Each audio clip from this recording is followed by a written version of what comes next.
എല്ലാവർക്കും എൻ്റെ നമസ്കാരം. നമുക്കറിയാം, ഇന്ന് ലോകത്തുള്ള 60% പേർക്കും വൈറ്റമിൻ ഡിയുടെ കുറവ് കാണാൻ സാധിക്കുന്നു. ചുരുക്കി പറഞ്ഞാൽ 10 പേരെ എടുത്താൽ 8 പേർക്കും വൈറ്റമിൻ ഡിയുടെ കുറവാണ് സാധാരണ ഡോക്ടർമാർ പറയാറുള്ളത്. അതെന്താണ് കാരണം? നമ്മൾ എത്ര മരുന്ന് കഴിച്ചിട്ടും എത്ര വെയിൽ കൊണ്ടിട്ടും എത്ര ഫുഡ് സപ്ലിമെൻ്റ് കഴിച്ചിട്ടും വൈറ്റമിൻ ഡി കൂടാത്തതെന്ത്? അതൊരു ചോദ്യമാണ്.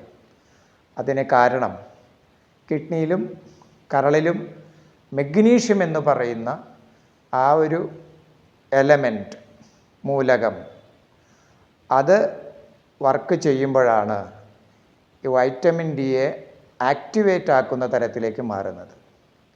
അതുകൊണ്ട് നമ്മൾ മഗ്നീഷ്യം എന്ന് പറയുന്ന മിനറൽസിനെ ശരീരത്തിന് ആവശ്യമായ തോതിൽ കൊടുത്തിരിക്കണം.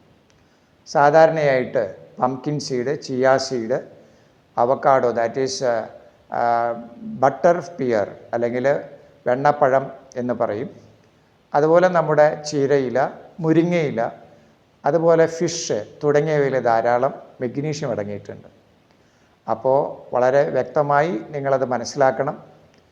ഞാൻ എൻ്റെ സർജറി കഴിഞ്ഞ് പല കാര്യങ്ങളും സെർച്ച് ചെയ്തപ്പോൾ ഏറ്റവും പ്രധാനപ്പെട്ട ഒരു കാര്യമാണ് വൈറ്റമിൻ ഡിയുടെ കുറവ് എന്ന് പറയുന്നത് എന്ന് ഒരു ഡോക്ടറുടെ അഭിപ്രായത്തിലാണ് ഞാനിത് പറയാൻ ഉദ്ദേശിക്കുന്നത്.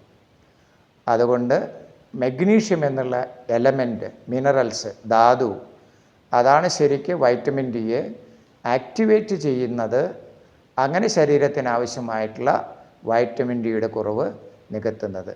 അതുകൊണ്ട് എത്ര ഫുഡ് കഴിച്ചാലും വെയിൽ കൊണ്ടാലും മരുന്ന് കഴിച്ചാലും വൈറ്റമിൻ ഡി വർക്കൗട്ട് ചെയ്യണമെങ്കിൽ മഗ്നീഷ്യം എന്ന് പറയുന്ന മെറ്റൽ അഥവാ ധാതു ശരീരത്തിന് ആവശ്യമായ തോതിൽ കിട്ടിയിരിക്കണം. ഓക്കെ, അപ്പോൾ എന്തായാലും മഗ്നീഷ്യത്തിൻ്റെ കുറവ് നിങ്ങൾ നികത്തുക. നന്ദി, നമസ്കാരം.